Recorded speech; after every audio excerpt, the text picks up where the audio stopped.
if people are improving on our therapies, even if we're wrong, it's not the end of the world. But if someone's starting to get worse, then you really have to take a step back and rethink and not just double down on whatever we were doing already or whatever diagnosis we already anchored on, because they can have multiple things and different things can evolve.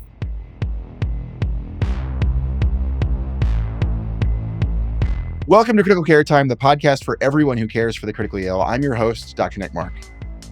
And I'm your other host, Dr. Sauter Saskin. Nick, what are we up to today? What have you been up to, I guess, first and foremost, and then what are we talking about today? I mean, usual sort of like Uber driver for my kids to activities, lamenting daylight savings change because it screws them up in the mornings. And I wrote like a 6,000 word blog post about how much I hate daylight savings, how it kills people, how it wastes billions of dollars, and we're going to get rid of it maybe, but we're going to do it the wrong way. We're going to have permanent DST, which is horrible. And that, folks, is why we can only release every other week. That's right. Nick other obligations like Wikipedia article editing. That's a bad habit of mine. So I go to look something up and I don't find the thing I was trying to look up in 5 seconds, but I find that the article is terrible. And then I waste an hour rewriting the article. Yeah. And then I get the 1 a.m. texts about how like self-righteous you feel when you've, edited the article. Yeah. So, okay. In other news, the article for Rapid Shallow Breathing Index is much better now than it was. Yes.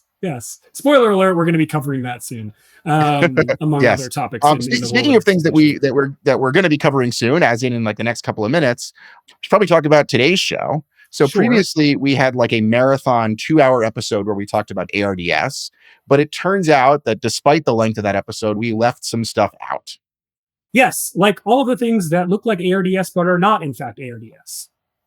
Exactly. So the so-called ARDS mimics or ARDS mimics are a super important topic, and super excited to have some guests on the show to help us break down this really important topic. Yes. Get excited, guys. This is going to be a lot of fun. So first off, we should probably introduce our guests. Yes, absolutely. So our first guest, who you guys maybe haven't been introduced to yet on this show anyway, is Dr. Denitza Blagev, who is a professor of pulmonary and critical care medicine at Intermountain Health and the University of Utah. She's an avid tennis player and skier, and she successfully brainwashed her 3 teenage boys into loving these sports as well. So congratulations, good work on that. She's also, and I'm sure this is very high on her CV, she's part of our Critical Care Time team. She serves as a content advisor for us. And Denise and I have actually worked together on previous projects with the Curbsiders Internal Medicine podcast. Our second guest, Dr. Whittney Warren, is no stranger to Critical Care Time. Returning guest, friend of the pod. You'll recall her from our prior episode on massive hemoptysis. She describes herself as a Dr. Mom coming to us from an interventional pulmonary background. She's currently a PCCM fellowship faculty member out of San Antonio, Texas. And celebrating a birthday. So happy birthday. Yeah, happy birthday. Happy birthday. So super excited to have you both on the show. Denise, again, having you here for the first time, and Whittney welcoming you back. Super happy to have you guys. I guess, Denise, since we haven't really been introduced to you quite yet, maybe I'll steal Nick's question that he always asks and sort of try to get your superhero origin story. How did you end up in pulmonary care medicine? I think I was interested in everything and wasn't sure where to go, which is probably the case for a lot of us. But one of the reasons I love pulmonary critical care is I remember hearing a story as a medical student when I think I was taking an ACLS class or something, and they told the story about how some patient was like dying or, and someone was like, someone call a real doctor. And it was like on the rehab floor. And I just remember being like, I never want to be that person. Like, I want to be the kind of doctor that if someone dies in front of me, like I know what to do and I'm not calling someone else. So I think that's probably why I picked pulmonary critical care. As long as it's not a child. Oh my God, yes. Call somebody else. Yeah, that's right. Oh yeah, ditto for that. Oh my goodness, yeah. Well, great to have you. Welcome to the show. Thanks so much for having me. And then Whittney, maybe you could just briefly remind the audience a little bit about yourself other than what we discussed in your bio. I feel like my story is similar. I initially was like I wanted to do everything, and then I got some ICU exposure, and then I realized I'm actually a pulmonary nerd, and then interventional pulmonary kind of came out of that. And I love to dabble. I love to do a little bit of everything. So I continue to do that. And where I'm at right now, military medicine is a good place for that. Awesome. Well, thank you both. This is a huge topic, so we're really lucky to have two pulmonologists joining us. It takes 4 pulmonologists apparently to break this topic down. Maybe we should start off. Cyrus, do you want to remind our listeners what ARDS is? Certainly. So, of course, that's not what we're talking about necessarily today, but this context I think is very important. So ARDS, or acute respiratory distress syndrome, is an acute diffuse lung inflammation characterized by poor oxygenation and reduced compliance. And as we said on the last episode, the 2-hour marathon about this, we said that ARDS is kind of like a final common pathway where many different systemic injuries or insults can lead to this life-threatening pulmonary disease. Kind of like the ICU is, frankly, in the hospital, if you think about it. It's a great point, Nick. But, importantly, we talk about this in asthma, not all it means is asthma. Well, it's also important to avoid reflexively labeling any severe lung pathology as ARDS. There are several pulmonary diseases that look like ARDS, and they may very well require some specialized treatment that we're going to get to today on the show. Which is a great segue. That's exactly what we're going to be talking about today. So, so Whittney and then Denitza, do you want to say a few words about ARDS mimics and why they are so important? Yeah, I think the key is the diagnosis. There is, in the vein of ARDS, there was a JAMA article in 2016 that was basically saying that if we don't call ARDS the right thing, people die more often, even if you correct for severity scores and all these other things. So making the right diagnosis is really important. We got to call the disease what it is because the treatments are often different. If it's AEP or PJP or DAH, the treatment's going to vary dramatically. And so getting the diagnosis right is super important. I was just going to say, I think of it slightly differently in that I totally agree ARDS is a final common pathway. And I think even as we talk about, mimics, low tidal volume ventilation and good critical care is still the cornerstone of how you would treat any of that. And really what we're talking about with these mimics is, can I identify a specific cause of ARDS that has a specific treatment that will impact the outcome even more? So I think keeping in mind sort of good basic critical care and low tidal volume ventilation, but then what else might be leading to this final common pathway? I think that's a great point. And, as we talked about in the last episode, ARDS is a syndrome, not a single disease. It's kind of a big tent diagnosis. It lumps a lot of things together. And much of the time, we can apply similar good treatment for all of it. But importantly, sometimes the treatment's very different. As you were saying, Whittney, sometimes it means more steroids or less steroids. Sometimes it means different antibiotics. Sometimes it means completely different immune modifying therapies. And sometimes it has huge implications for the patient's life after they recover. So I think it's really important to think of these as a big part of ARDS management is finding the cause. That's very well put. Is there sort of a framework that you both like for this? How do you sort of collect your thoughts? Because this is like we said, it's a big tent, right? How do we organize the tent?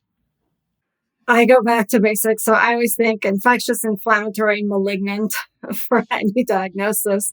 And then infectious, I think it's hard to be in a modern ICU without, getting a whole bunch of antibiotics. So those are, sometimes they'll miss source control or something. But really, when we're talking about ARDS mimics, we're talking about infectious that might be, strongyloides or hantavirus or measles or other kind of infections that you may not be covering for. PJP is something that I feel like used to be top of mind all the time, and maybe is something that we're less good at now than we used to be when everyone had it. And then, down the list with inflammatory is a vasculitis or Vaping-associated or other. And then malignant is the one that I feel like I really have to think through because it's not one I encounter very often. And so I think having that framework helps me kind of go through the bins. But I don't know, Whittney, how do you think about it? Whenever I'm thinking of like, could this be something other than ARDS or an ARDS mimicker? I'm often thinking about, can I figure out what's causing this? Because a lot of the times when we have an ARDS patient, they have some clear driving factor, like, oh, this patient had raging pancreatitis. Oh, this patient had like flu or something like that. And when I can't really pinpoint what I think the cause of the ARDS is, then I try to start taking a step back. And and I think some of the other things, just like when you think about the basic definition of how to diagnose ARDS, when you're not fitting that definition, when you're not fitting like the timing or maybe the disease pattern, like, oh yeah, dad's been short of breath for 3 months and then dad fell off a cliff. Well, to me, that's probably not going to be ARDS. It's something else. It's an ARDS mimicker. So that's usually when I start to take a step back and say, okay, we got to start looking at other things. And family sometimes is really like where you get that, where those red flags start to be raised because, all ARDS patients and ARDS mimickers, they roll in looking the same. They just look real sick and they're on a vent and, they have these diffuse kind of patchy opacities. And sometimes you get a history from the family that raises your eyebrows about what was going on before, the timing, other symptoms that the patient has had. Yeah. It's interesting because as I hear you guys talk about this, you're almost, at least I'm almost thinking, you have some really classic ARDS mimics that we're going to talk about that really, really, yes, they look like ARDS, but in many ways aren't ARDS. And then you have this subset of quote unquote mimics that really do behave a lot like ARDS and are treated very similarly, but the devil's in the details, i.e., you've got to identify that history of e-cigarette use or that burn exposure so that they don't come back with it. So it's almost like ARDS with an asterisk, as opposed to a true ARDS mimic. I don't know if you guys would care to react to that or kind of talk me off the ledge if I'm crazy here. Yeah, I mean, I think you're totally right. And that's when, some less conventional approaches to ARDS can be useful, like even using the chest ILD questionnaire to go through with a family or to go through if the patient is still able to communicate for some of those more esoteric things that you may not elucidate on your first pass history. What do you think, Denitza? Am I crazy? No, I totally agree. I mean, I agree with what Whittney said. Like, if you have a coherent story that fits together and the patient's getting better, then probably you're doing less of this in the background. I think some of the, if it's acute hypersensitivity pneumonitis or something like that, sometimes the history evolves, right? So when they're coming in and just like what you described, they're on a ventilator. The family may or may not, if they're an adult, they're not always living with their parents, or even if they are, they may not know all the details.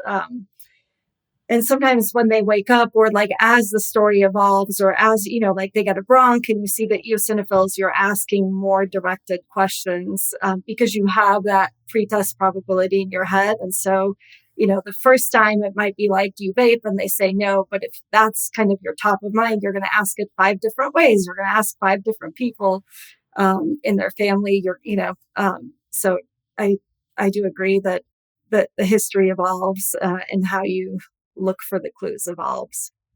I love the way you frame that too as the pretest probability. So in researching this episode, I found one paper which said that ARDS mimics occur about 7 to 10% of the time, which depending on your perspective is either a lot or a little.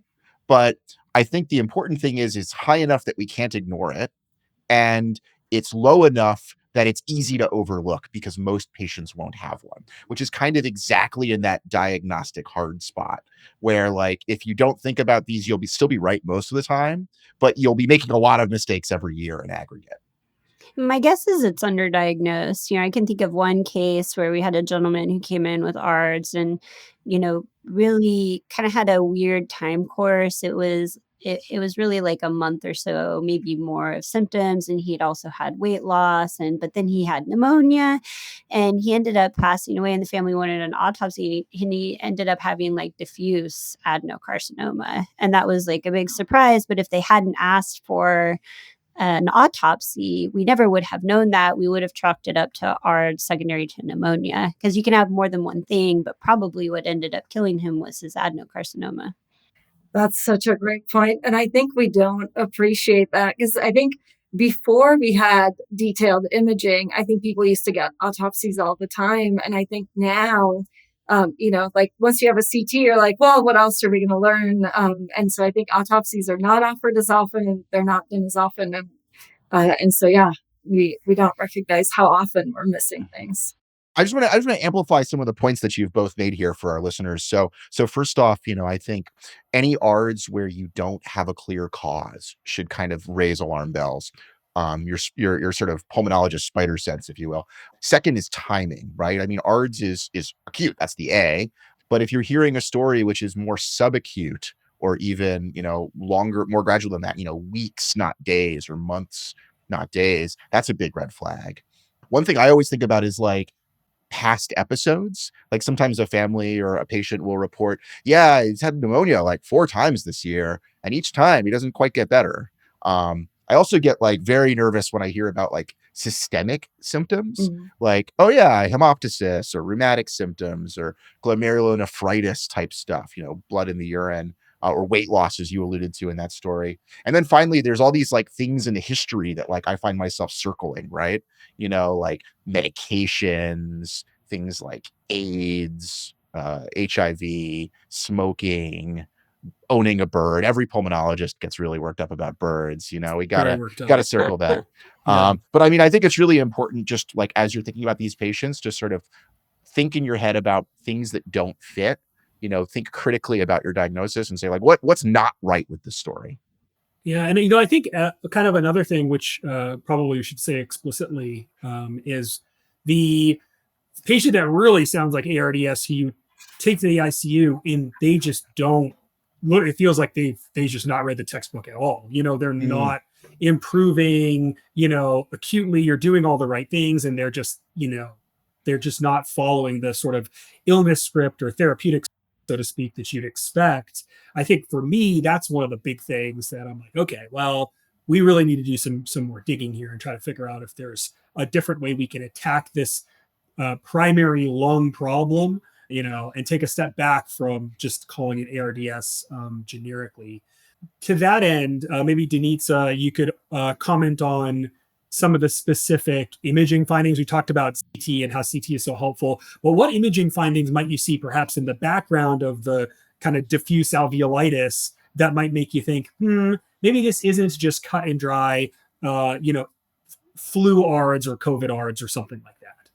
ARDS is sort of like bilateral infiltrates, right? So if, I don't, like if they have like a big mass or, pleural effusions or some, if they have an underlying ILD, if they have fibrosis or honeycombing, that might tip me off. But probably I'm with Whitney that it's the story cohering together and having an idea of a cause more than a specific imaging finding that maybe leads me. And I think that's part of the challenge to diagnose ARDS is like, the imaging it's like bilateral infiltrates. You can have ground glass. It can be, consolidation too, especially if they have a concurrent pneumonia. And so that makes it tricky. But I don't know, is there imaging findings, Whitney, that you find useful to trigger? I mean, I totally agree with you. It's anything that doesn't fit that bilateral patchy opacities. Stuff that's focal always makes me think not ARDS. Stuff that, has a very specific pattern of distribution that would not fit with ARDS. If there's a lot of honeycombing at the very start, something was going on before ARDS. So I totally agree with you. And I'd also like to, this isn't really like imaging, but put a plug for the physical exam that like when these people come in, I usually try to do like a head to toe skin and joint exam because sometimes, like you said, family isn't aware of what's going on and you can't see the skin in the CT scanner.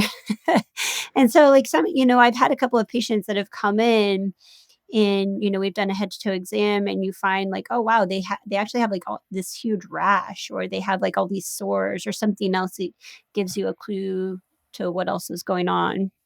That's a great point. Yeah. I think, it's funny because you often, when you read articles about this topic, they often mention specific radiology findings, but I think those are really most visible like in retrospect. It's like once you have the Yeah, bronch result showing PAP, everybody can find that one layer, that one level where there's quote crazy paving, or exactly. you can find peripheral sparing in DAH once you know it's DAH. But I Mm. think like it's pretty unusual, I think, to be like, this can't be ARDS. Look at this imaging. Usually it's something where you got to it sort of adds to your pretest likelihood that you're missing something, but it doesn't give you that diagnosis. Yeah, I think there's kind of one disease where imaging is maybe the most helpful, and we're going to talk about that a little bit later. But fat emboli syndrome can Mm, sometimes the imaging can be really helpful because like the hypoxia and some of the symptoms can be really out of proportion to the CT scan. that's a great point. Yeah, like a CT that doesn't look bad. Yeah, your patient is just like crashing and burning hypoxic with a blown RV. Yeah. Awesome. So I know one of the other areas we wanted to explore, and maybe Whitney, I'll hand this off to you, given also your IP background, is sort of the role of testing serologic, yes, but also bronchoscopy as it relates to making these diagnoses. So if we have a ARDS patient, let's say, who again hasn't kind of quote unquote read the textbook, not getting better, you're starting to think, could this be something other than, a run of the mill viral cause? How do you approach them in terms of additional testing, both serologically and then bronchoscopically? Yeah, I think serologically, what I'm usually trying to do is rule out connective tissue diseases. Honestly, that's like the most common serologic workup I'm doing. And sometimes I'll be doing some other things like galactoman and things that are like looking, for fungal etiology, stuff that you can pull from the serology. Um, and sometimes that can be helpful. Now, the CTD serologies in an acute inflammatory state can sometimes be a little bit wonky. So you have to kind of keep that in the back of your mind. But sometimes if they're ragingly positive in the right clinical context, then that can be helpful, sending off like an ANA, or if you think it's a vasculitis, sending ANCA, anti-GBM, some of those sorts of things. From a bronchoscopic standpoint, my thought is usually if you're going to bronch them, try to bronch them early, because after they've already had 7 days of antibiotics and 10 days of steroids, your BAL is going to be pretty affected by that. And frequently, one of the things that I'll hear when there's a little bit of a question mark as to what's causing the patient's respiratory failure and radiographic abnormalities is like, oh, they might be too sick to bronch, and there's probably a window, but there's also sometimes ways to get around that. So when somebody is on, like non-rebreather, or they're on a lot of nasal cannula or something like that, then from a technical standpoint, that's often somebody that I'll bronch on high flow, and I'll max them on high flow, do a real good oral prep, have them gargle and swallow viscous lidocaine and bronch them through the mouth, mostly awake. And, assuming that you're not bronching somebody on a vent, that can be a way to do a quick BAL on somebody and not have them wind up on a vent when they were previously, on a decent amount of oxygen, but not necessarily needing to be intubated. I think high flow has really given us this way to bronch some real sick people. And, if you do a real good prep, you can go through the mouth in most folks and just give them a little bit of Versed to get them through it. I think that's a great point, and I think we should really emphasize that this is not like the complete airway inspection bronch you might do Exactly. in another setting. This is a Exactly. quick bronch. Yeah. I am going directly to the lobe that I am wanting to do the BAL at, and I am doing that BAL as fast as possible, and I am getting out. And I think this kind of reminds me of discussions that we've had previously. Nick, you brought this up too, is like, first of all, like therapeutic bronchoscopy in someone who's, really sick, let's say who's on the vent, when you say, oh, their settings are too high for you to bronch them. Well, that kind of goes out the window when you're hoping to deliver the therapy that's going to reverse those settings. That's like, it's a different thought process. Similarly, if you're dealing, I think, with a disease process where someone's on, let's say, a lot of high flow or whatever, and you simply don't know what's going on, you can say that the patient's too sick to do additional diagnostics, but all you're going to do is yourself a bigger problem if you just kind of like sit on your hands and like I don't know, wring your hands and not do anything. I'm not saying we should be kind of cavalier and just bronch everyone for the sake of bronching them, but I think the point is well taken. Like sometimes you just have to know. And when we're talking about really sick patients, there is inherent risk to what we do. And it's just, I think, the nature of the beast. I don't know, Denitza, if that makes sense to you or. I agree. And I think, I mean, bronchoscopy in these patients, totally agree with like the timing is tricky because you're, like they come in, they get started on initial therapy, whatever that looks like. Is it antibiotics? Is it whatever? And then if you're not initially thinking that it's not hanging together, then, you might be thinking about a bronch a day or two later. And then by then you might be thinking, well, they're on so much oxygen. I don't know if I can bronch them, throw some steroids their way, right? Then they're maybe getting better, but not better enough. And then on day whatever, you're like, well, now we can stick a scope in there. And I agree with you that sometimes you're like, I don't know what we do there. And here's the thing that's like frustrating to me. I've done that before too, where it's like, I've convinced myself not to take that diagnostic next step and instead, made some of these empiric decisions. And then I'm just, this is maybe my naivete and my youthful ignorance here, but then I'm just kicking myself and being like, why didn't I just bite the bullet and get an answer sooner? Now I'm just dealing with this quagmire and the fog of war has gotten thicker and thicker before my eyes. And I just can't see, 5 feet in front of me. But to go back maybe to the pretest probability and even the ARDS mimics, right? Like what % of ARDS patients do you think need or get a bronch? Definitely not the majority. I don't know if that's you're nodding, right? Like, and so I think there is a trying to pick who would benefit. And then I do think about the pretest probability of what I'm going to find and what I'm looking for, right? So, if I'm going to do a bronch, I'll send it for everything. But if like I'm diagnosing PJP before I diagnose the HIV, then I really had an opportunity to think through it and that happens to me a lot more in Utah than it was happening in San Francisco, and so I think we really have to think through kind of what's likely, what's probable. Can I find a pretest probability on the joint exam, on these serologies that drives my decision, to do a bronch and diagnose DAH because I'm not committing them to a gram of solumentrol a day and, chemotherapy without a diagnosis. And so getting those clues that drive that decision to bronch and then being thoughtful about what I'm going to get out of it rather than just a bunch of tests that say what it's not. Yeah, I think those are great points. And I think we should emphasize to our listeners maybe that like probably as a profession, we're bronching too little, not too much. I think probably we err on the side of not doing enough diagnostics, which is probably part of why these ARDS mimics tend to be underdiagnosed. Sometimes, you both mentioned the sort of too sick to bronch. Sometimes I think about the too sick not to bronch, right? Like patients where they're so sick, it's so unexplained. I don't have a great explanation. Like, why don't I just bronch them and make sure I'm not missing something? And it's just kind of like self-doubt, but like I would sleep better knowing what their cell count is. And sometimes, especially if you're the one who intubated this patient, that's a good moment. Maybe this is the best their oxygenation has been. They're still under the influence of neuromuscular blockers, perhaps. Like now is a good time to do that very quick bronch, get a quick sample, and then lay some of these issues to rest.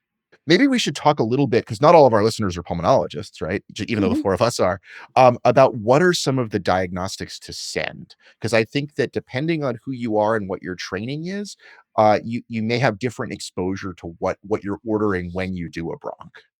I mean, I would say you've done an invasive test in a sick patient, send everything. Yeah, I agree. I'm almost always sending a cell count and then, a really broad infectious workup. Like we kind of mentioned, I'm usually sending fungal. I'm usually sending, a respiratory culture. I'm usually sending, trying to look at like the BAL galactomannan. In the appropriate context, I may send cyto and flow, depending on what's on my differential for the patient. That's kind of like the springboard. Sometimes I'm sending specific viral things, they in certain situations those can be valuable, CMV, other things depending on what your patient population is. I don't know, what else would you send?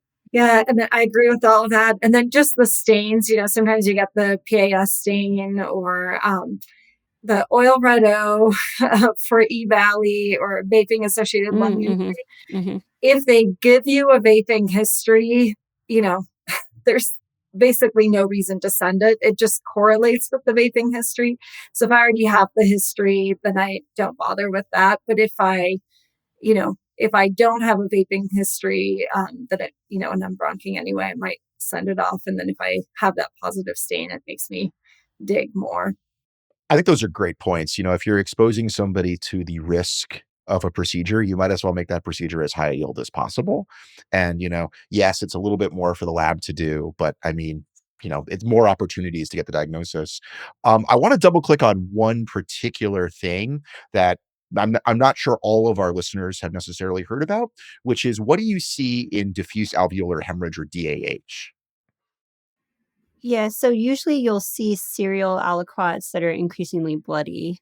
And then you may see hemosiderin-laden macrophages if your lab calls that or not. But I think, at the bedside, when you're doing the procedure, the serial aliquots of like more and more blood coming back to you as you're doing the BAL. Yeah, and I think it's important to emphasize that if you only do one lavage, you won't know. Yeah, that won't happen. Right. So Right. it's really good practice to do one lavage, and then if it comes back a little bit bloody, to do another lavage and see if it comes back more. And then if that's more, then maybe you do a third, and you can kind of see, oh yeah, this really is DAH, because it's not always super obvious, at least in my experience. It's not, and I'll say if I'm trying to understand DAH, I feel like 3 is the minimum. And but you do the first one, it's like, was there some trauma from the bronch, are they coagulopathic, whatever. And if I only have 2, it's like 2 data points versus like 3 data points. And then I do what I found useful, and Whitney, I don't know if you do this, but like I'll label them and I'll take a picture of them next to each other, like 1, 2, 3. Picture helps. Because, you don't always see it with the naked eye. You still send it for this fun cred, and you can look at the counts and have the documentation. But I think when you're looking in the chart, sometimes you're like, which is first, which is last, and, you can get lost. So if I take a picture of it, and especially if it's obvious, it sort of is data that I keep going back to. Yeah, that's a great point. I'm going to, in the show notes, our listeners should take a look. I'm going to post, I think I have one where I did 5 with cell counts. So it's like, yeah, textbook worthy photograph. Anyway, get excited. You must have bored that night. Correct. Like, well, it was exactly what you said, where it was like, with maybe 2, the trend wasn't obvious. And with 3, it was like, am I right? And then by 5, it was like, okay, yeah, this is definitely what it is. And by the 12th, you were like, for sure. Yeah. Now I can bill for saltwater drowning. Yeah, there you go. And then there was just one other thing too with DAH, just for folks that are, again, not as familiar, is like DAH is kind of a finding. It's related to other disease processes. And so kind of like a double-edged sword. It's like, yes, you find it, which is cool, but then the other side of it is like, okay, now why is it there? So your sort of diagnostic workup kind of takes another turn. It doesn't end there. Whereas some of these things, like if you find clear evidence of, lipid-laden macrophages in the right story, and the person's not on amiodarone, like, okay, well, this, but they're like, crushing vape cartridges left and right. Cool, got it. Probably don't need to go looking for more zebras. Whereas in the case of DAH, it typically is like, okay, well, let's go back and look through our whole differential and see why is this person having diffuse alveolar hemorrhage. I just want to amplify one other point you both said, which is send the cell count. You can't go back and do it later. And it's like, it costs very, very little compared to everything else. I've seen cases where a bronch was done to rule out infection, and they didn't send a cell count. And then you go in, a few days later and the EOs are high, and you're like, oh man, we missed a chance here. So you just always send the cell count. I think that's a great point. I was going to emphasize what Cyrus said, actually. I feel like a broken record with pretest probability, but if I have someone with like a collagen vascular disease findings or story with the bilateral pulmonary infiltrates, and I'm doing the bronch with a high suspicion for DAH, and you find it and you have the 3 aliquots, I'm good. That's enough for me to go forth with my massive doses of steroids, right? But if I'm doing a bronch and I was not expecting DAH, and now there's blood, we're going to make like a huge decision on massive doses of steroids and immunosuppression for this patient. And so that might be the time where it's like, I better get 5 aliquots because that is the single data point that's driving, that huge change in therapy. So that's a great point. You can also consider going to a different segment because, you can have trauma. They can look pretty dang bloody in a BAL, especially if the patient was previously anticoagulated or something like that. So you can always consider going to a different segment to kind of confirm what you're seeing. That's an excellent point. Awesome. So, I think we've spent now about 30 or so minutes talking about some of the basics in terms of diagnostics, approach to these so-called ARDS mimics. I'm now questioning even the concept of ARDS mimics. So this has been really, I think, a phenomenal discussion so far. Of course, this podcast, we're kind of the podcast for everyone who cares for the critically ill. We're not the podcast for everyone who's a pulmonologist. And so our hope is that this has shined some light onto our thought process. All of us here are pulmonologists, but also our hope is that this gives those that are pulmonologists and those that are not an idea of maybe some of the somewhat common, I should say, maybe often tested upon disease processes that could look like ARDS might in fact be.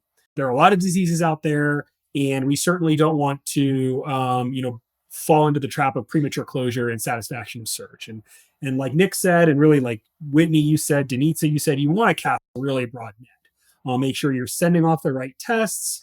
If you're doing a bronchoscopy, you've already committed that patient to a procedure. You dang well better just like send off all the things that make sense, within reason, and then kind of take it from there. So with that being said, I think this would be a good time for us to now transition into some cases. So great summary so far. We've sort of talked about kind of a general framework, an overall approach, but let's kind of see this in action. So maybe what we can do is we can take turns presenting cases and having our discussants kind of react to the case. So you can see these principles in action. Cyrus, do you want to lead us off? Sure. And so what we'll do just to keep everyone sane is we'll sort of like go back and forth between Denitza and Whittney sort of taking the lead on the case. And then of course we want you guys to, put in your 2 cents as well if you're not necessarily leading the discussion. So we'll start off with this case here. We've got a 28-year-old lady who's got a history of HIV/AIDS, and she's presenting with a 2-week history of worsening dyspnea, dry cough, fever. She is non-adherent to antiretroviral therapy and has a CD4 count of 50 cells per microliter. On examination, her oxygen saturation is low, so she's satting around 86, 88% on her air, and chest X-ray showed bilateral diffuse. You get a sputum sample, you send it out for PCR, but it comes back inconclusive. You don't have any infectious etiology on your PCR. So, Denitza, patient like this, kind of, what are you worried about? What is your, again, pretest probability sort of telling you, and where would you go next with this case? Yeah, so obviously in someone with the HIV/AIDS, your question here is PJP pneumonia, right? And especially with the subacute onset, and that has distinct treatment. You want to be sure, both because you want to treat the PJP, and if they're sick enough to be in your ICU, likelihood of steroids, but also sometimes that you can have that immune reconstitution reaction where they get a little worse before, after you start therapy. And so you want to be confident in that diagnosis, that it doesn't feel like you're just all over the place. Like, should we stop treatment? Should it be something else? And really, unless you can get PJP uninduced sputum, you're looking at a bronchoscopy for these patients. And, sometimes you can have clues, like if you get a galactomannan or something in the blood, it can sometimes cross-react, but really, these are the patients that get a bronch.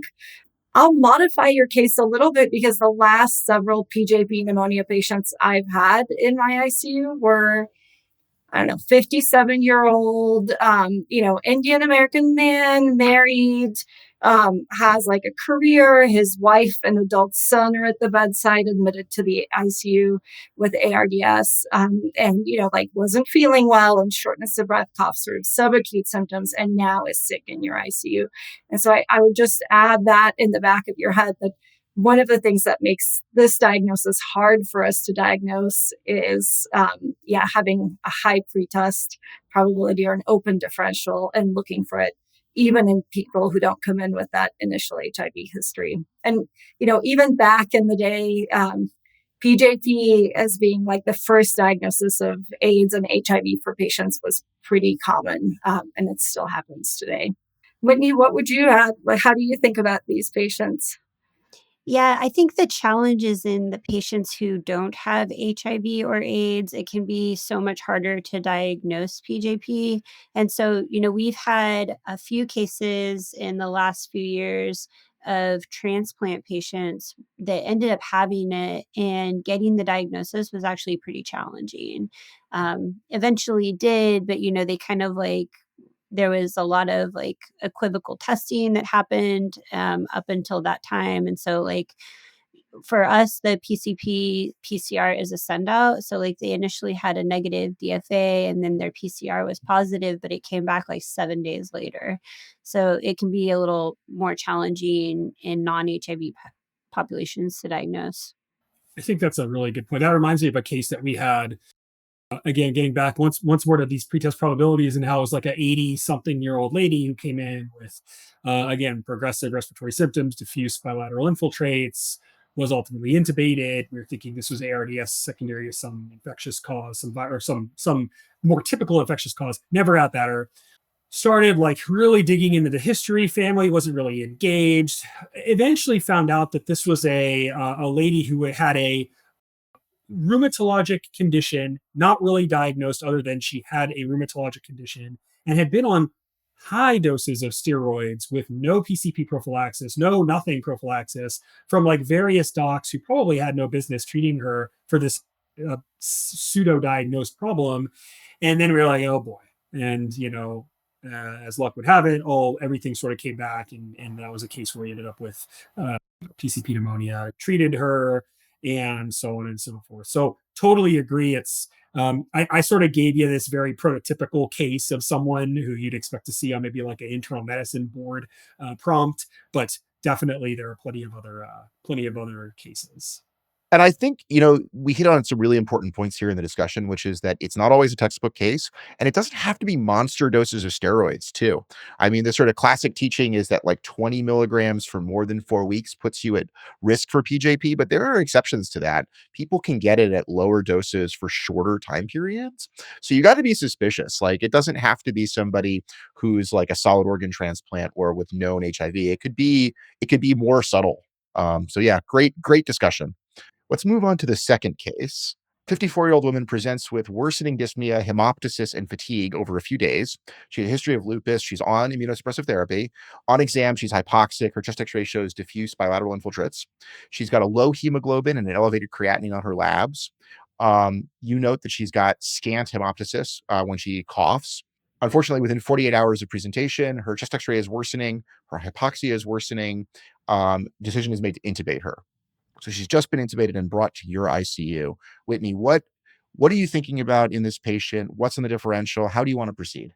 Yeah, so in a patient like this, I'd be concerned for infection, DAH, ILD, and drug toxicity. Those would be my top 4, because she's at risk for infection from her immune suppression.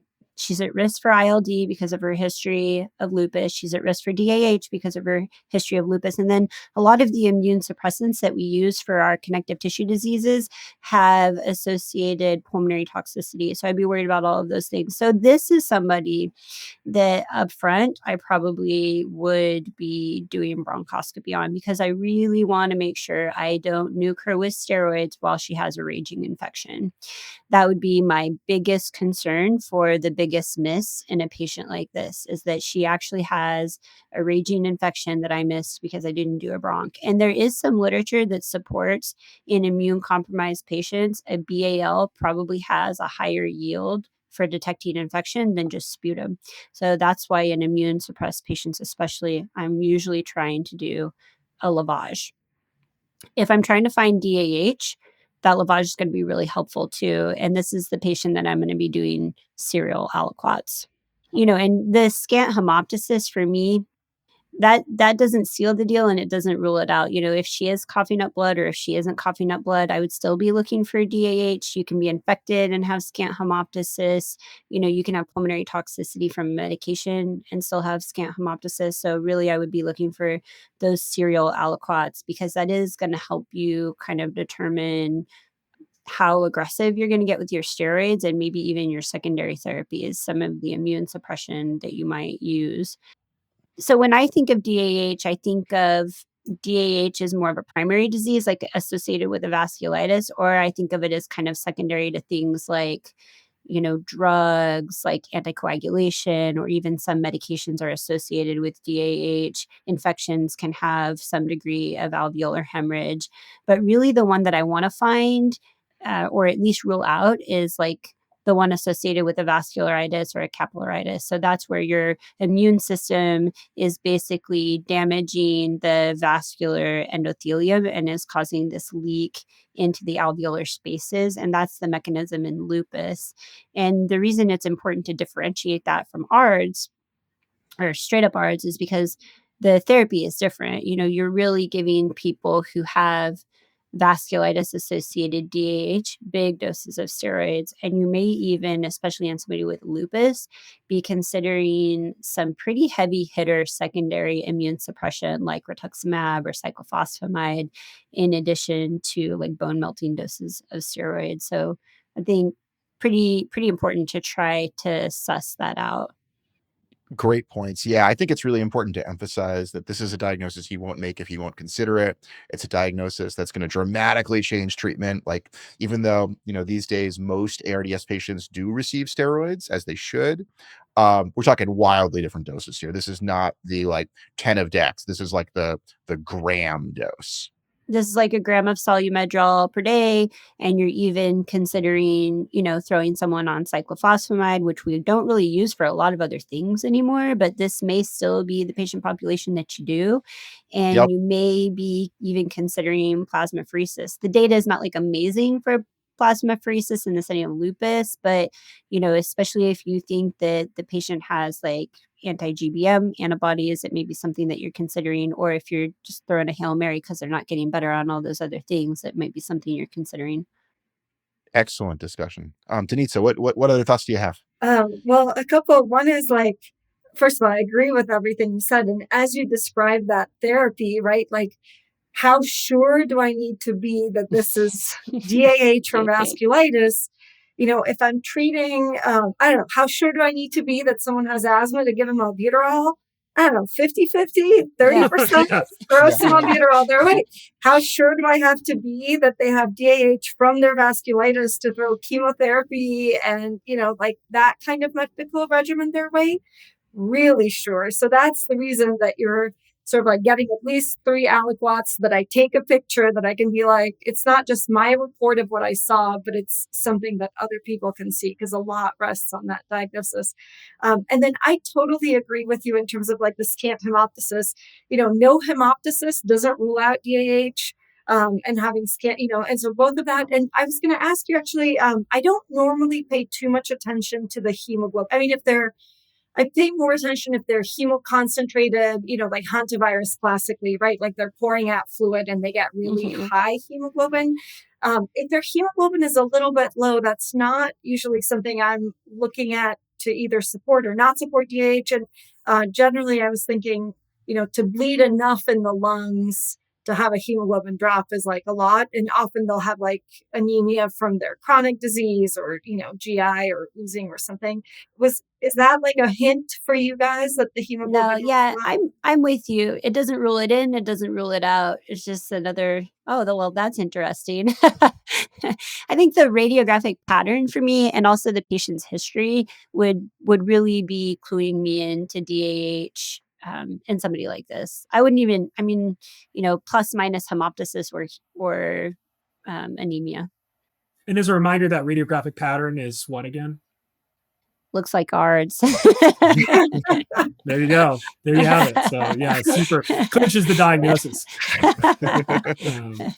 Yeah, I think there's this. Yeah, I think we talked about this before, but there's a classic sparing element of the CT that you might see, like a peripheral sparing. But I don't know. I think the recurring theme here that we keep hitting on is like, it's the pretest probability, it's the history, it's what else are you seeing in this patient's kind of background that's really you have to focus on that. It may help guide you kind of to the right diagnosis rather than just like, oh yeah, this is the finding that this person's got hemoptysis. There is no way they could have anything else. It just has to be DAH. I think that's kind of a foolish approach.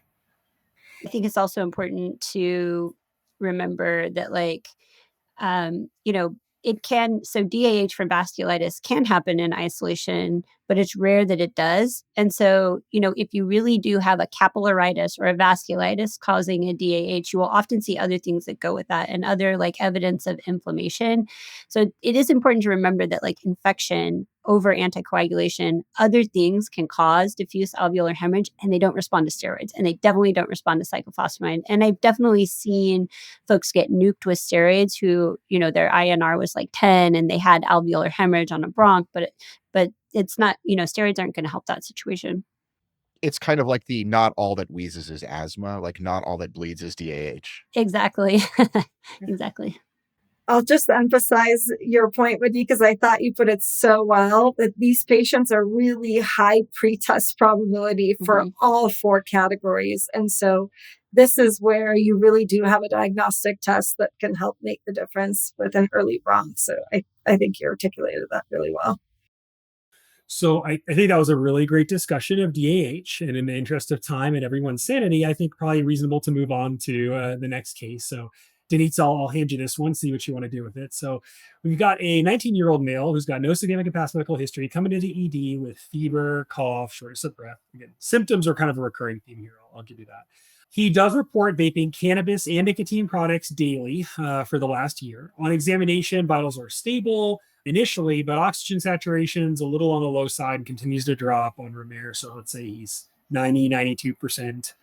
He has a chest x-ray obtained, reveals bilateral patchy infiltrate, comes into the hospital. Let's say he's admitted to the progressive care unit, treated for community-acquired pneumonia, but within a few days, not getting better. In fact, getting worse to the point where he requires invasive mechanical ventilation. He's had a serum and sputum workup that has been unrevealing so far. And so, again, you've got a patient like this in your ICU, no obvious causative organism or etiology.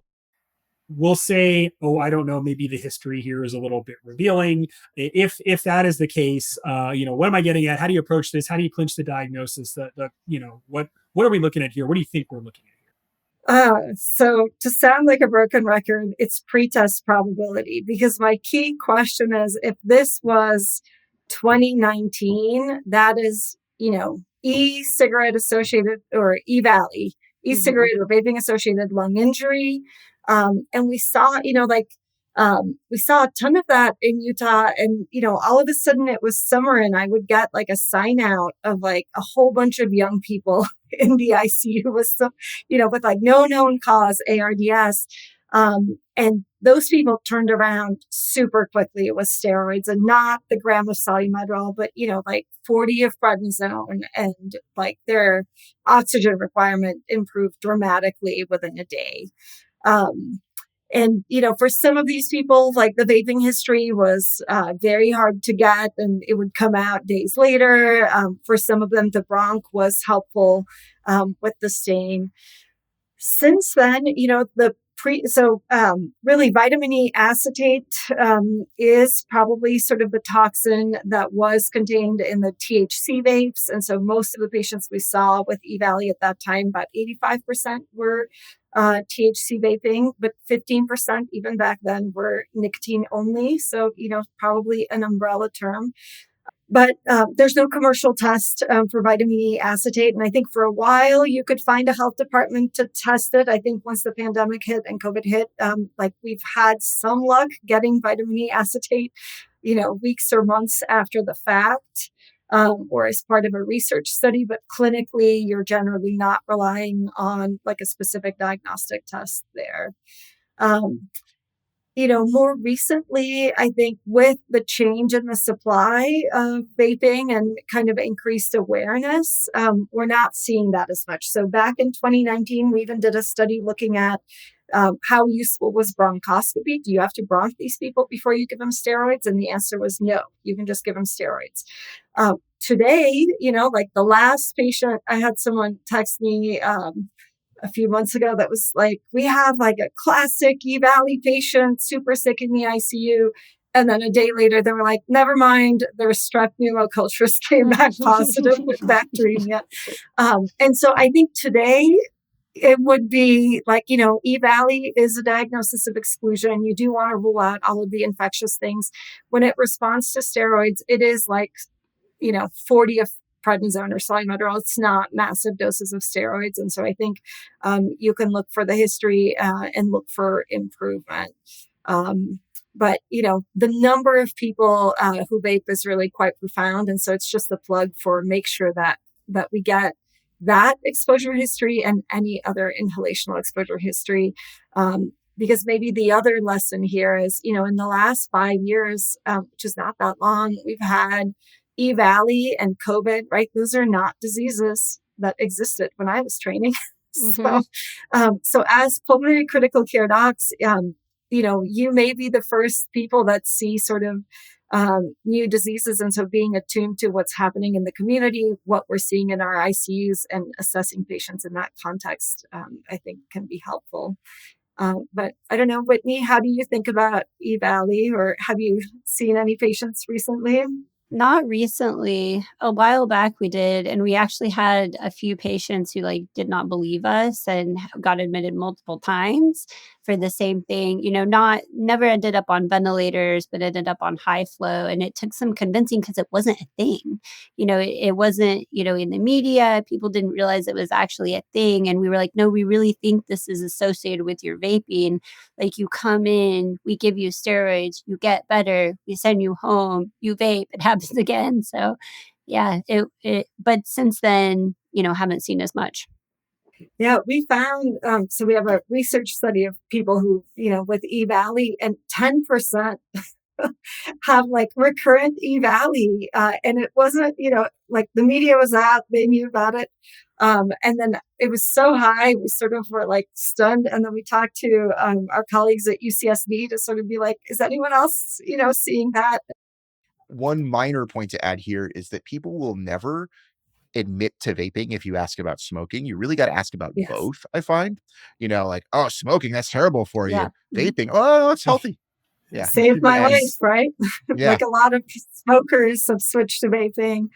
And it can be part of their identity. And then the other thing I think we always have to be careful about when we ask about exposures is how we ask, because I think sometimes it can be perceived as I'm accusing you of having done this thing that everybody knows you shouldn't be doing, that's caused you to be sick. So really it's your own fault you're sick. It has that. So when we ask about vaping or exposures, or inhalational injury, often people are sort of they don't want you to anchor, I heard you vaped once and now I'm anchored into EVALI, but really what you've got is DAH, right? And so they don't want us to anchor to that. And then I think, there's social stigma. And so just being mindful of how we're asking that history, and especially because the history can be hard to get. And so sometimes you're asking the same history 15 different ways. And, so I think being mindful of that relationship building and empathy with our patients is helpful. It's a great point. Sometimes it's great to sort of flip the script too and sort of ask about occupational exposures first, because that kind of signals to people I'm asking you about these things you might have been exposed to at work. That's kind of why I'm asking. And then you ask more questions, and it's not I'm accusing you. It's more oh, I'm being thorough. I like that. I think that's a great point. I didn't want to ask, one of the recurring themes here is bronchoscopy. And so when we were seeing kind of a higher volume of these cases and bronching a lot of these folks, were there any recurring themes kind of in the literature in terms of what we were finding? I know the imaging could actually be somewhat heterogeneous. What were we seeing on bronchoscopy with these folks? Bronch was, honestly, it was, what was it? The oil bread dough and lipid-laden macrophages. But those are markers for the vaping exposure. So as soon as someone tells you they vape, you expect to find it, but it doesn't tell you that they have, that EVALI is the cause. So EVALI still remains, it's sort of like bilateral infiltrates, vaping within 90 days. And the thing is, if you've vaped, um, you know, if you only vaped 89 days ago and you haven't vaped since, like your probability of that being EVALI is much lower, right? So things like that. So, but vaping and then the sort of hypoxia, cough, shortness of breath that go together. And really the key one is exclude other cause, right? And so I think the highest value of a bronchoscopy in that situation is, again, these are generally the demographics of EVALI match the demographics of people who vape. So younger patients, not as many comorbidities. So somebody comes in, you're bronching them, probably the highest value of your bronch is ruling out that I'm not missing PJP or, DAH, and that's their new vasculitis diagnosis or something else. It sort of helps me exclude the diagnoses to be able to make that diagnosis of exclusion. Excellent point. Yeah, I agree. I think bronchoscopy is as much exclusion as ruling in. Yeah. And I'll add one more thing, which is I think we think about EVALI as sort of the vitamin E acetate direct toxin exposure. Since we became aware that vaping causes problems, you can have acute hypersensitivity pneumonitis or acute eosinophilic pneumonia due to vaping. So you could do a bronch, find the eosinophilia, say this is acute eosinophilic pneumonia due to vaping. That maybe falls in that umbrella. That also probably happens to be steroid responsive as well in that example, both for HP and AP. But, I think these become like overlapping umbrellas and thinking through how they connect is helpful. And probably has important implications for what the correct dose of and duration of steroids are. So, I mean, it's a distinction with a meaningful therapeutic difference, even though it's caused by the same thing. Yeah, that's an excellent point. Yeah. Okay, let's move on to our next case. Whitney, this is for you. We have a 34-year-old man presents to the ICU following a motor vehicle accident with multiple fractures, including bilateral femur fractures. He's got no internal injuries, but had significant blood loss due to his musculoskeletal injuries. He presented in shock. He required multiple units of blood products via rapid infusion. 12 hours later, he is now acutely in respiratory distress. He's hypoxic, he's hypotensive, he's got fever. This is despite being what they thought was adequately resuscitated. Chest x-ray shows diffuse bilateral infiltrates that are new. There was no witnessed aspiration or anything like that. No concern for sepsis.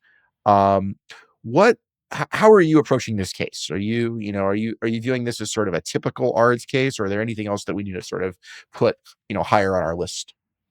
Yeah, trauma patients can be difficult because when they start to have sort of an ARDS picture, there's a lot of things that can go, into that. In this case, it says he had no internal injuries, but he got a lot of blood product. But whenever you have a trauma patient, your differential is often like pulmonary contusions. Did they take a whack to the chest that is not externally evident? And then maybe you get more of a history that they actually did hit the steering wheel or something like that, and then you see something blossom later, but they have a long bone fracture, so it certainly could be a fat embolism, and then they got a bunch of transfusions, so then you're thinking it could be trolley or taco. And trolley and fat embolism can be really difficult to suss out because both can be hypoxic, both can have diffuse infiltrates, and so like a careful history is really important. And I also think sometimes the imaging can be helpful because, trolley usually has a more robust CT appearance than like a fat embolism. Fat embolism may have a CT, like I sort of mentioned earlier, that doesn't look as bad as the patient. So you like get this CT and you're like, oh yeah, there's like a little bit of maybe schmutz and the patient looks real bad, real hypoxic, but the parenchyma is not that bad and their RV is blown. And that's just, what you're seeing in a fat embolism is that you have like literal obstruction of the the pulmonary microvasculature. And that's what's causing the hypoxia. And that's what's causing the right-sided strain. And you certainly can get, some endovascular leak and some ground glass, but usually that's more pronounced with trolley.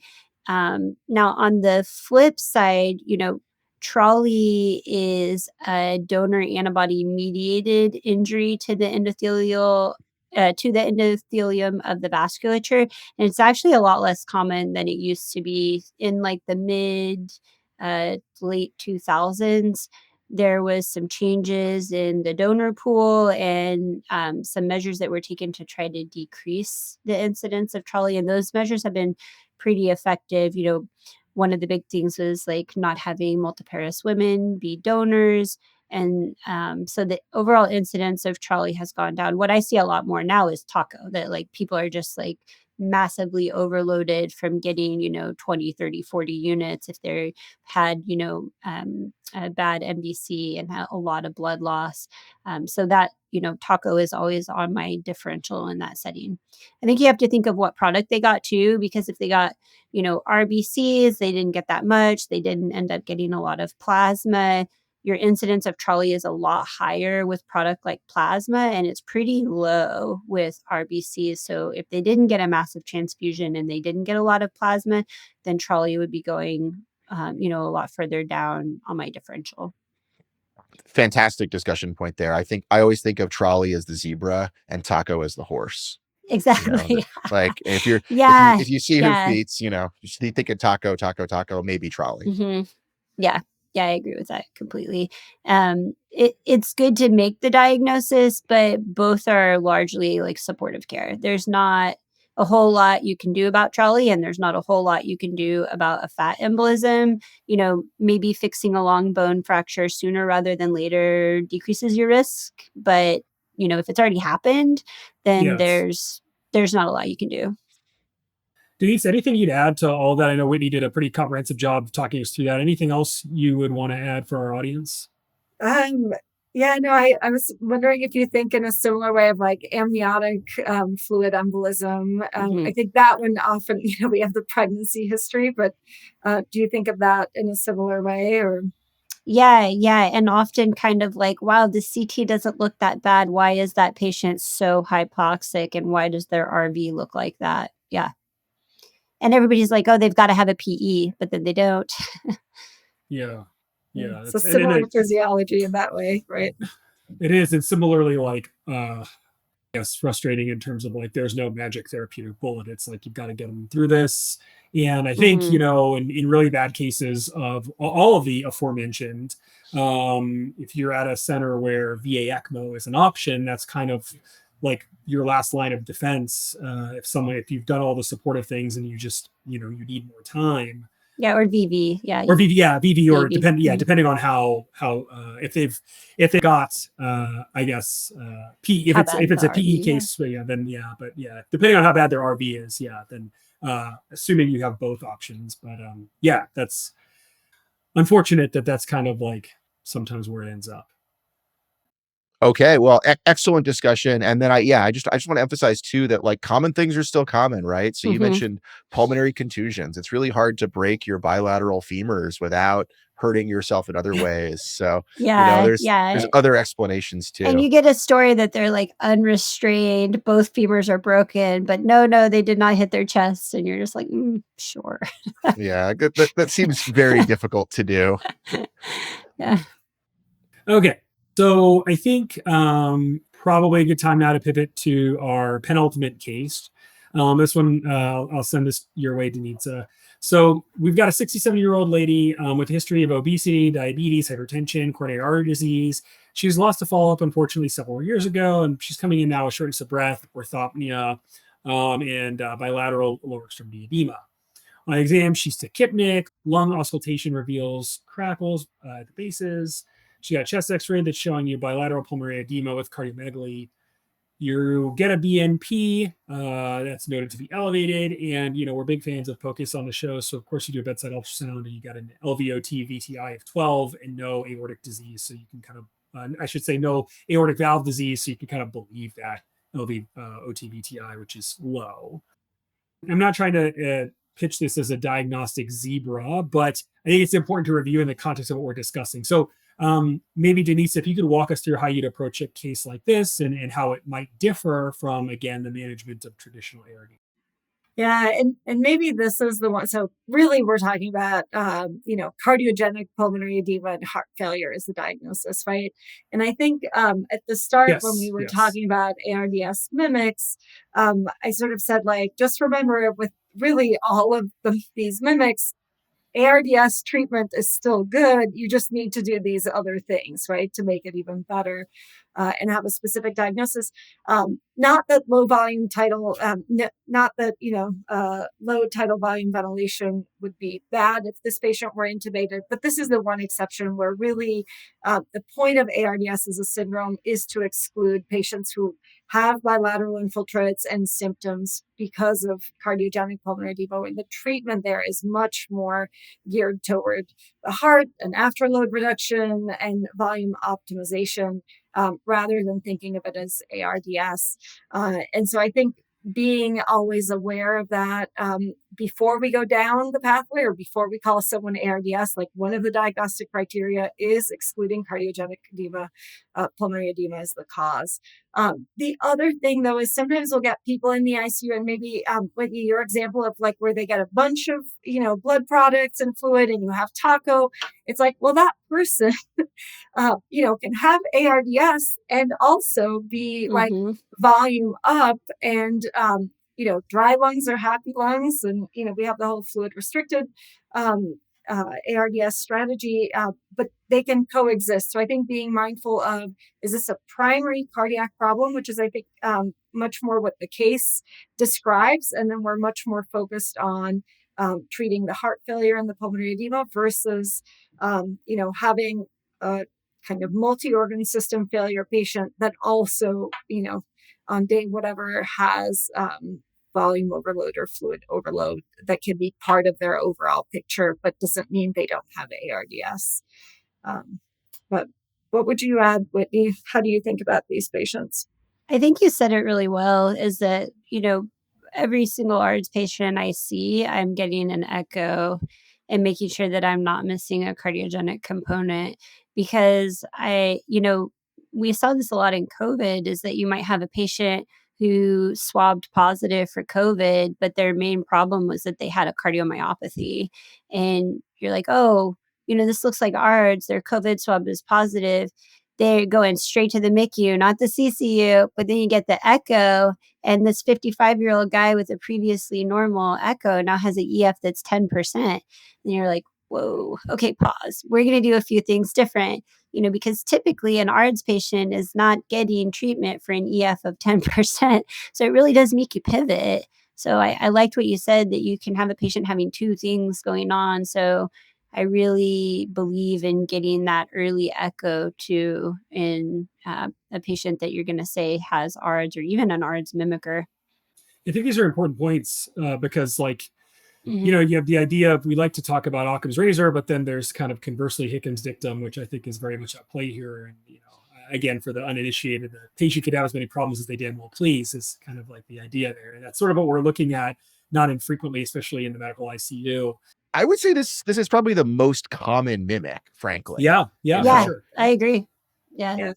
And I mean, okay, heart failure is a common diagnosis, but heart failure is like ARDS in some ways. It's a final common pathway. So you have someone with heart failure. Do they have thyroid toxicosis? Do they have a toxic cardiomyopathy? You can have, if that's their first presentation, they can have a differential diagnosis for why they ended up with congestive heart failure in your ICU rather than with ARDS in your ICU. So I totally agree. I think it's worth thinking about and having a broad differential for that as well. It really puts you down a different pathway.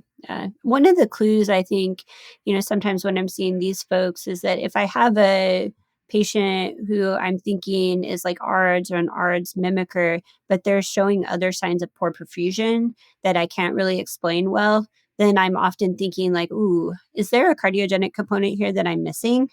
And that's where I'll be like really making sure that a good TTE has been done, or if they couldn't get, good windows, trying to do something to accomplish that. And then gasp, this is going to blow you guys up on YouTube or the podcast or whatever. Like maybe some folks should have a swan.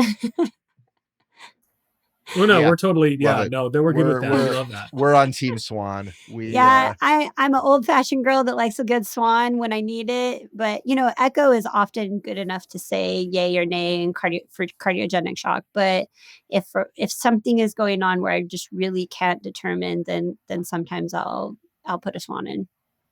Yeah. I think especially when you're disentangling two different causes, very helpful, especially for your Absolutely. fluid goals. Yep. And then one other final point to make about this, which is I get really nervous in somebody with poor windows, right? Somewhere Yeah. where we can't really do a good job of assessing. And the Yep. other thing that I want to emphasize about cardiogenic pulmonary edema as opposed to non-cardiogenic ARDS is you can have one develop later.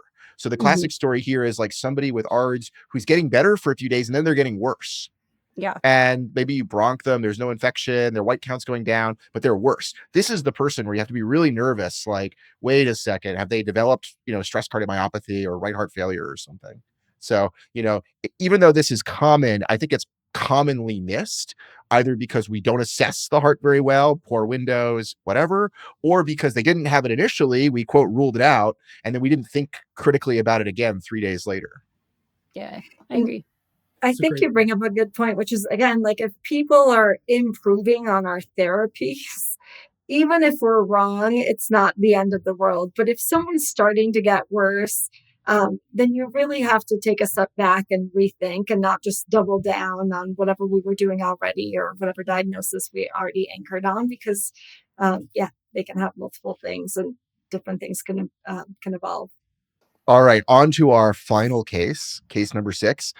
Whitney, this is for you. So a 58-year-old woman with no significant past medical history comes in with acute onset of dyspnea, cough, and fever over the last week. Her chest x-ray shows bilateral infiltrates. High-res CT shows diffuse ground glass opacities.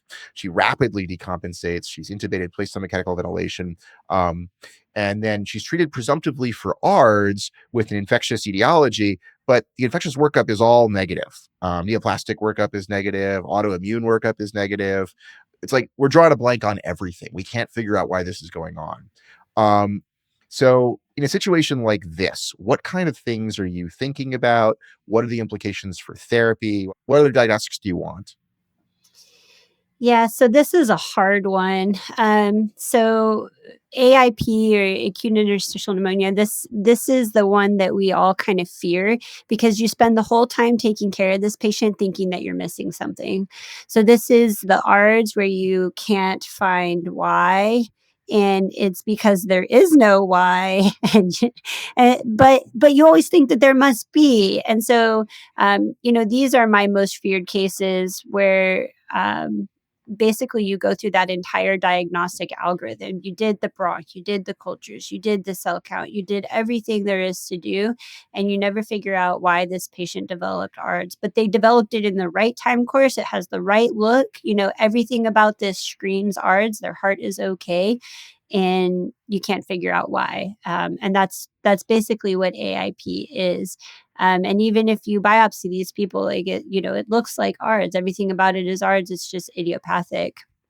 And it's super frustrating because you put a lot into it. These are usually the cases where I'm calling colleagues, I'm having someone else look over the case, and I'm like, what did I miss? Where is this? Why does this person have ARDS that I can't figure out? They're very, very challenging because the BAL is usually pretty non-specific.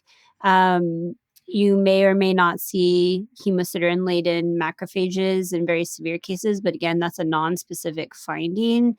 You shouldn't find anything else. You shouldn't find infection. You shouldn't find cancer. You shouldn't find any of those other things. It's just this like very horrible diffuse alveolar damage that you can't explain. And usually it's more rapid with a very, very poor outcome. Some people will throw steroids at it and try, supportive care, but the mortality is really, really high. That's a great description. And I'll say the thing that makes me really nervous about AIP is if we don't do what you just described, right? Like if on day 1 of someone super sick or day 2, we're like, well, none of the cultures are positive. It must be AIP. And now I go forth thinking that I have a specific diagnosis and I'm not trying very hard. So I think what you described in terms of like rethink it 100 different ways, have someone else review primary data or look at it with you, or like go through however you have a framework, look on UpToDate for like what causes ARDS and exactly. triple review the drugs they're on or whatever it is. Like, I think that's the key intervention for AIP, because Try really to find the something else. opportunity, if we've missed something else, and not just feeling Yeah. satisfied, but well, it's AIP and that's all we can do. What could I do? Yeah, these are always the patients that end up getting, like antibiotics, steroids, antifungals, doxy. Nobody dies without doxy from a pulmonary disorder in the ICU, and but nothing generally works. I think somebody like this, if there's any hope for transplant, they're like a young patient and they have idiopathic ARDS or AIP, then I think that's something, to think about if there's any way, shape, or form that you can get them to that, because not much else works.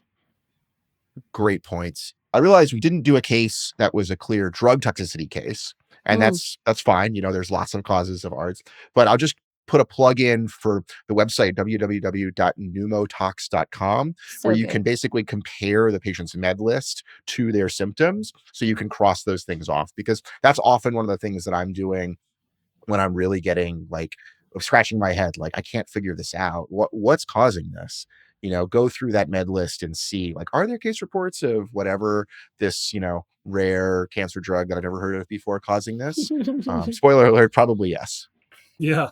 And Denitza, there's something you mentioned in particular that was like, I really stood out to me is, we often use heuristics to try to come to an answer more quickly, and there's this idea of the availability heuristic or availability of bias, depending on how you look at it. If you have a patient who like really, sound, your kind of pretest probability again is really high for this is, I don't know, COVID ARDS or something like that, and it's just not adding up.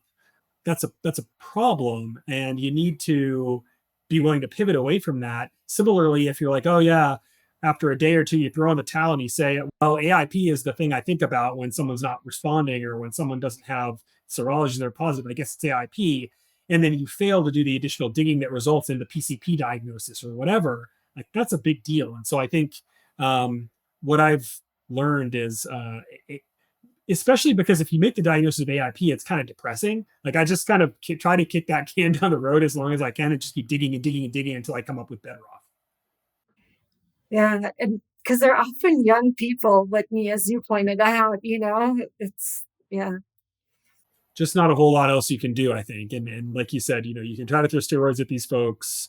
They may or may not respond, but it's a lot of like, I don't know. For me, it's like sleepless nights and praying and hoping that I missed something and that there is something treatable, rather than like, okay, yeah, there. Yeah, for me, AIP is kind of one of those diagnoses where I'm like, I'm going to keep looking for something else until you get better or die. Yeah. Because I don't have anything else I can do for you. And often that means repeating the bronch. I think that's something you should emphasize to listeners too. Absolutely. Especially for things like PCP, where your diagnostic yield in a non-HIV patient may not be that good. Awesome points. Well, I think this is probably a good place, again, for everyone's sanity, for us to move on to our conclusion and kind of close this out. So obviously we had a very robust discussion. Very grateful for both of you spending some time talking with Nick and I about ARDS mimics, your diagnostic approach. I think there are kind of two sets of takeaways. There are, of course, all the disease-specific takeaways that I know our listeners will appreciate, but also the general concepts of like, your pretest probability is generally going to be helpful. Beware of availability bias. Beware of the patient who isn't really following the illness script or the therapeutic script that you would expect. Those are the cases where I think you really want to take a step back and ask yourself, did I have the right diagnosis? Am I treating this patient correctly? And like you said, Whitney, like, if things are getting worse, then you owe it to that patient to just keep looking for an answer, looking for something you can treat until you kind of, until one of two things happens, essentially. So I think that all of these points. This great discussion is, for me, super helpful, and hopefully our listeners will appreciate it. So thank you guys both so much. If I can add, I think one takeaway that I got today is just really maybe being thoughtful about the timing of the bronch in an ARDS patient and who needs a bronch, who has ARDS. I think that was really well articulated, Whittney. Yeah. Well, yeah. And Whittney, any other final words? Anything else you'd like to say? No, I know who I'm going to call now when I have that AIP patient. I'm going to call you guys. We're going to run the differential. And then until we come to the conclusion that it is indeed AIP and there's nothing we can do about it. We'll just do it daily. And we can be depressed together. Yes. Misery loves company, they say. Yeah, I'm gonna shamelessly plug some work that I did in fellowship. My wife was a hem-onc fellow when I was a pulmonary fellow, and her mentor was like, "Why do you guys keep doing all these bronchs? They never show anything." So we did like this review of like 500 patients to prove that they actually are quite high yield, and it's actually surprising how often bronchoscopy changes management, especially in somebody with like immune deficiency or malignancy. But like a third of the time it changes your management, and maybe a solid 15% of the time it leads you in a direction that was not previously considered. So, big plug for doing bronchs. You'd be surprised how often you didn't get it right at first, but it gives you a chance to course correct and get it right. Anyway, I think one other thing we should probably say for our listeners is if you're not a pulmonologist, you heard a lot of letters spoken on this podcast, a lot of abbreviations. If you go to our website, you will find all of those explained. So if you're like, what was AIP again? What was DAH again? It's all there. Come to www.criticalcaretime.com. We've got some summary tables, some infographics that will really tie this all together for you. So if you listened and you feel like you got like 90%, but you want that extra 10%, go there. And while you're there, you can, of course, subscribe to our mailing list and leave a comment. Yeah, or go to our store where you can buy some really cool swag. Yes. Thank you, Whittney. Yes. And now we come to the part of the show where we like to say thanks. Thanks to our guests who made this such a fun, engaging, thoughtful discussion. Thanks to the listeners who, get us excited to do more episodes of the show with your feedback, your comments. We really appreciate it when you guys give us a shout out, or even better, a 5-star rating on your favorite podcast app. This really helps us a lot. And keep your comments coming. We're like, as I think I said in the last episode, we're working on a mailbag episode. So if you tweet or X or whatever, at Crit Care Time, at Nick M. Mark, at Askins_Razor, we take those comments, we will put them together into an episode. You can also email us. You can find us on Instagram, Threads, YouTube, basically every platform. And in keeping with giving thanks, we also owe it, I think, to our sponsor, C-Star Medical, to thank them for allowing us to do what we do and host these wonderful guests on this Pure podcast. We're fortunate and grateful that all episodes of Season 2 Critical Care Time have been sponsored by C-Star Medical. C-Star Medical is advancing the science of cell-directed extracorporeal therapy to help restore the balance of a dysregulated immune system in acute kidney injury and sepsis. Check out their website, c-star.com, to learn. And before we go, we'd like to say a big thanks to the members of our podcast team who make this possible.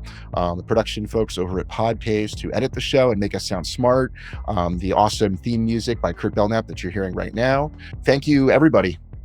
Yes, indeed. And especially thanks to PodPaste for making me sound smart, because I know that's a Herculean task. So finally, the views expressed within this any associated media do not necessarily reflect the views of our employers.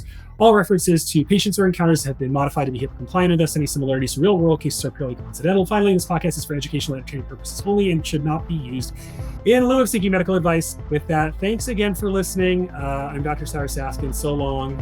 And I'm Dr. Nick Mark. See you next time.